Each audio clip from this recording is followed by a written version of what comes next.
Block நண்பர்களே, Photoshop பற்றிய மற்றொரு வீடியோவிற்கு உங்களை வரவேற்கிறேன். நண்பர்களே, இன்று போட்டோஷாப் பற்றிய ஒரு சுவாரஸ்யமான தலைப்பை பற்றி நாம பேச போறோம். நண்பர்களே, நீங்கள் 7.0வில் வேலை செய்திருந்தால் அல்லது செய்கிறீர்களானால் நீங்கள் கண்டிப்பாக பில்டரை பயன்படுத்தி இருப்பீர்கள். அதில் நீங்கள் பில்டரை பயன்படுத்தும் விதம் போட்டோஷாப் 2025 அல்லது 2020, 19 பின்னர் 2018 சிசி பதிப்பு. இவற்றில் நீங்கள் அந்த வகையான பில்டர் விருப்பத்தை நேரடியாக சென்று நிறுவ முடியாது. அதற்காக ஒரு புதிய மென்பொருள் நீங்கள் நிறுவ வேண்டும். அதை பற்றித்தான் நாம் அறிய போறோம். அப்படி என்றால் வீடியோவை தொடங்குவோம். இங்கே மென்பொருள் பதிவிறக்கம் செய்யப்பட்டது. இப்போது நீங்கள் திரையில் காணலாம். இப்போது இதை வலது கிளிக் செய்ய வேண்டும். உங்களிடம் ஏதேனும் ஏற்றுக்கொள்ளும் கோப்பு இல்லாவிட்டாலும் செய்யலாம். நான் இதை செய்கிறேன். அப்போ நான் இங்கே எக்ஸெப்ட் ஃபைல் பக்கம் செல்வேன் மற்றும் உங்க பாஸ்வேர்ட் 123 ஆகும். சரியா நண்பர்களே, இதை நகல் எடுக்க வேண்டும். இது போல எக்ஸெப்ட் ஆகும். எக்ஸெப்ட் ஆன உடனே நீங்கள் இதன் உள்ளே சென்று இங்கே சென்று இதை பாருங்கள். ஸ்கின் ஃபயரிங் பயன்பாடு கிடைக்கும். இதனை நீங்கள் இரட்டை கிளிக் செய்து நிறுவ வேண்டும். சரி நண்பர்களே, நிறுவிய பிறகு அடுத்த செயல்முறையை நான் சொல்கிறேன். எனவே நான் இரட்டை கிளிக் செய்தேன். நிறுவும் விருப்பம் வந்துவிட்டது. இப்போது நான் நிறுவ வேண்டும். ஆங்கிலத்தில் ஓகே செய்கிறேன். நான் முழு செயல்முறையை சொல்லுகிறேன் நண்பர்களே. பின்னர் உங்களுக்கு எந்த பிரச்சனையும் வராதிருக்க இப்போது நான் இதை நிறுவுகிறேன். எனவே இங்கு எனது மென்பொருள் நிறுவப்படுகிறது. நண்பர்களே, இந்த மென்பொருள் நிறுவப்படும் வரை என் சேனலில் புதியவர்கள், என் வீடியோவை முதன்முறையாக பார்க்கிறவர்கள் விரைவாக என் சேனலை சந்தா செய்யவும், வீடியோவை பகிரவும், விருப்பமும் அளிக்கவும். நண்பர்களே, என் வீடியோவில் ஏதேனும் குறைபாடு தெரிந்தால் அதை நீங்கள் கருத்தில் எழுதலாம். அப்பொழுது நான் அதை மேம்படுத்த முயற்சிக்கிறேன். மேலும் நீங்கள் கிராபிக்ஸ் டிசைனிங் மற்றும் வீடியோ எடிட்டிங் பற்றிய மேலும் ஏதேனும் அறிய விரும்பினால் அதை கருத்தில் எழுதலாம். அதற்கான வீடியோவை நான் உங்களுக்காக உருவாக்க முயற்சிக்கிறேன் அல்லது அந்த பொருளில் வீடியோவை உங்களுக்கு வழங்க முயற்சிக்கிறேன். அப்போ இன்ஸ்டால் ஆகிவிட்டது. அதாவது இன்ஸ்டால் ஆன பிறகு ஒரு இணையதளம் திறக்கப்பட்டது. அதை நான் மூட வேண்டும். இப்போது நண்பர்களே, இங்கு நம்ம லான்ச் பண்ண வேண்டாம். சரி, இதை முடித்து விடுவோம். இப்பொழுது இங்கே கிராக் யூஸ் வான் என்று எழுதப்பட்டுள்ளது. இந்த கோப்பை நமக்கு நகலெடுக்க வேண்டும். அதற்காக இங்கே நகல் விருப்பம் உள்ளது. ஏனெனில் விண்டோஸ் 11 பயன்படுத்துகிறோம். சுருக்குமுறை உள்ளது. இதை குறைத்து விட வேண்டும். இங்கே திரை கண்டுபிடிப்பான் உள்ளது. வலது கிளிக் பண்ணி மேலே உள்ள கோப்பு இடத்துக்கு செல்ல வேண்டும். அடுத்த கோப்பு இடத்தை திறக்க செல்லும் போது இங்கே இதை ஒட்ட வேண்டும். நீங்கள் ஒட்டும் போது மாற்று விருப்பம் வரும். நீங்கள் இதை எளிதா மாற்ற வேண்டும். எப்படி நண்பர்களே நீங்கள் மாற்றுவீர்கள்? இந்த மென்பொருள் நம் கணினியில நிறுவப்படும்.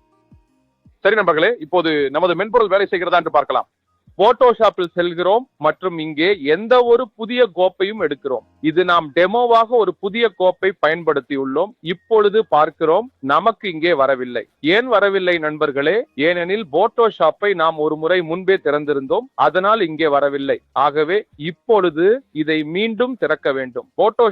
போட்டோஷாப்ல கிளிக் செய்வேன்.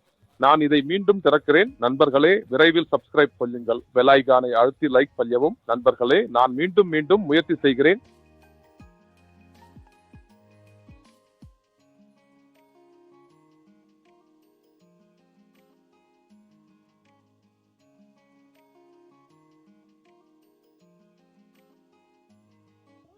உதாரணமாக ஒரு புகைப்படத்தை எடுத்துக்கொள்வோம். இந்த புகைப்படத்தை திறந்து விடுகிறேன். திறந்த பிறகு நமது திரை இறுதியாக வேலை செய்கிறதா என்று பார்க்கலாம்.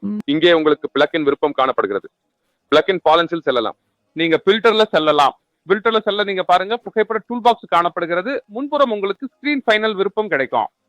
அதாவது 610 பில்டர் பயன்படுத்தினால் இங்கே உங்களுக்கு தனியாக ஒரு ஸ்கிரீன் ஃபைனல் இங்கே போட்டோஷாப்புடன் இணைக்கப்படும். அதன் பிறகு நீங்கள் புகைப்படத்தை நன்றாக ஸ்கிரீன்ல வேலை செய்ய முடியும். நான் கிளிக் செய்தவுடன் புதிய விண்டோ திறக்கப்பட்டது. பாருங்கள், தானாகவே இது தோலை மென்மையாக மாற்றிவிட்டது. இந்த புகைப்படம் கொஞ்சம் குறைந்த தீர்மானம் கொண்டது. இப்பொழுது உங்களுக்கு அதிகமாக மென்மையாக வேண்டும் என்றால் நீங்கள் இங்கே மென்மையாக படிக்கலாம். சரி நண்பர்களே, பாருங்கள், மேலும் செய்யலாம். எவ்வளவு படிக்கிறீர்களோ அவ்வளவுக்கே இங்கே திறமையாக இருக்கும். சரி நண்பர்களே,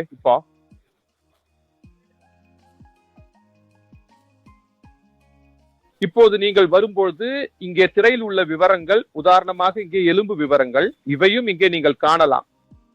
சரி நண்பர்களே, இப்போது பாருங்கள் எவ்வளவு மென்மையாக ஸ்கிரீன் ஆகிவிட்டது.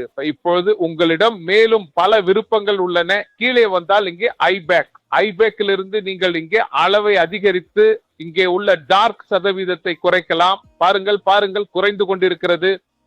இந்த வகையில உங்களுக்கு முன்னால் பல விருப்பங்கள் கிடைக்கும். நீங்கள் கான்ட்ராஸ்ட், பிரைட்னஸ் எல்லாவற்றையும் அதிகரிக்கலாம். உங்களுக்கு தேவையான அளவுக்கு பிரைட்னஸ் கொடுங்கள். இப்போது நீங்கள் அதிகரிக்கிறீர்கள், அதனால தோலில் அதிகமாக இருக்கிறது. மீதமுள்ள புகைப்படத்துல பாதி இடத்துல எங்கும் பிரைட்னஸ் இங்கு விழல. கான்ட்ராஸ்ட் கொஞ்சம் அதிகமா கொடுப்போம். இந்த முறையில நீங்கள் இங்கே செய்யலாம். இங்கே பிரின்சிபல் உங்கள்கிட்ட வெவ்வேறு இருக்கும். ஸ்கின் டோன் ஸ்மூத் ஹை, இதையும் நீங்கள் அதுல கொண்டு வரலாம். அப்பிறகு இதை சிம்பிள் ஓகே செய்ய வேண்டும். அப்படின்னா பாருங்க நண்பர்களே, முதல்ல நம்மளோட புகைப்படம் எப்படி இருந்தது, அதற்கு பிறகு அது எப்படி மாறிவிட்டது, என் வீடியோ எப்படி இருந்தது உங்களுக்கு, என் வீடியோவை சப்ஸ்கிரைப் பண்ணுங்க, வீடியோவை பகிர்ந்து லைக் பண்ணுங்க நண்பர்களே. அடுத்த வீடியோவில் சந்திப்போம். அதுவரை நன்றி.